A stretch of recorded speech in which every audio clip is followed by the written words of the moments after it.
नमस्कार साथियों, आपका बहुत बहुत स्वागत है मेरे YouTube चैनल पर। आज हम बहुत ही महत्वपूर्ण हिंदी साहित्य के प्रश्न करेंगे जो कि अधिकतर एग्ज़ाम में आए हुए हैं। अब हम बिना देर किए शुरू करते हैं। सूर का दार्शनिक मत क्या था? शुद्ध द्वैतवाद। केशव कहीं न जाए का कहिए किसकी पंक्ति है? तो वो है आपकी तुलसीदास जी की। विनय पत्रिका का प्रतिपाद क्या है? तो वो भ्रम है। पद्मावत की काव्य भाषा क्या है? अवधी। पद्मावत जो है वो अवधी भाषा में लिखा गया है। पृथ्वीराज रासो किस प्रकार का ग्रंथ है? तो वो अर्ध प्रमाणिक ग्रंथ है। कौन सा भक्त विद्यापति के पदों को गाते हुए मूर्छित हो जाता था? तो चैतन्य महाप्रभु जी थे जो विद्यापति के गीत गाते गाते मूर्छित हो जाया करते थे। कबीर का जन्म किस संवत में माना जाता है? तो 1456 में।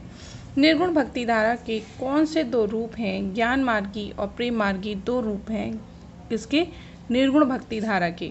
अष्टछाप की स्थापना कब हुई थी?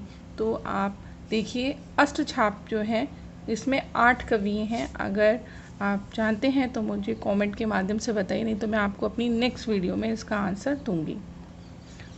अष्टछाप की स्थापना कब हुई थी? तो 1565 ईस्वी में हुई थी। तुलसी की कितनी रचनाएं प्रामाणिक मानी जाती हैं?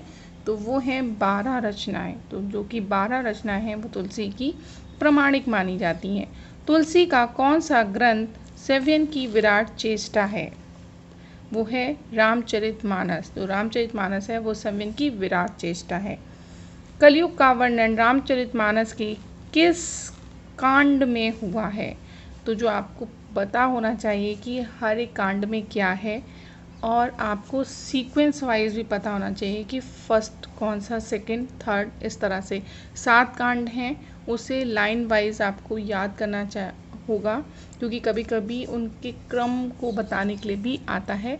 और जो है कलयुग का वर्णन रामचरित के उत्तरकांड में हुआ था। ये उत्तरकांड है, तो आप में से कोई बताएगा कि उत्तरकांड कौन सा नंबर का है? तो ये 7 नंबर का जो है उत्तरकांड है। आपसे पूछा जाता है कि जैसे आप क्रम में लिखिए, तो सबसे पहले आता है बालकांड, अयोध्या कांड, अरक्य कांड, किष्किंधा कांड, सुंदरकांड, लंका कांड, फिर आपका है उत्तरकांड। अष्टछाप के कवियों में प्रथम नियुक्ति कीर्तनकार कवि कौन से थे? तो वो थे सूरदास जी। सूरदास जी ऐसे थे जो कीर्तन कर करके आप मतलब भगवान के कीर्तन करते थे और उनका भक्ति करते थे। जायसीकृत पद्मावत है। जायसीकृत जो पद्मावत है वो रूपक काव्य है। बसो मेरे नैनन में नंदलाल किसकी पंक्ति है? ये बहुत ही इम्पॉर्टेंट है और इजी भी। वो है मीराबाई की। बरवे रामायण किसकी रचना है? तो वो तुलसीदास जी की है। द्रविड़ परिवार की भाषा कन्नड़ है। द्रविड़ परिवार की भाषा क्या है? कन्नड़। काशिका बोली है बनारस की हिंदी प्रति पत्रिका के संपादक कौन है? वो है बाल कृष्ण भट्ट जी। आवारा मसीहा रचना है विष्णु प्रभाकर की। वे पशु पक्षियों पर लिखित महादेवी वर्मा का रेखा चित्र, महावर्मी वर्मा का लेखा चित्र संकलन है कहाँ पर? मेरा परिवार है, उसमें पशु पक्षियों के बारे में उन्होंने लिखा है। वो लिखा है 1972 ईस्वी में। रामचंद्र शुक्ल की आलोचनात्मक कृति है। आलोचनात्मक कृति यानी उनकी जो आलोचना हुई थी वो कौन सी कृति है? वो है आपकी रसमीमांसा। कौन सी है? रसमीमांसा। रसमीमांसा 1949 में प्रकाशित हुई। अब लो नसानी अब ना नसें, ये किसकी कृति है? तो ये है आपकी तुलसीदास जी की। राउल वेल किसकी रचना है? तो राउल वेल जो है वो रोड कवि की है। ठेले पर हिमालय किस विधा की रचना है? ये आपको विधा बतानी है।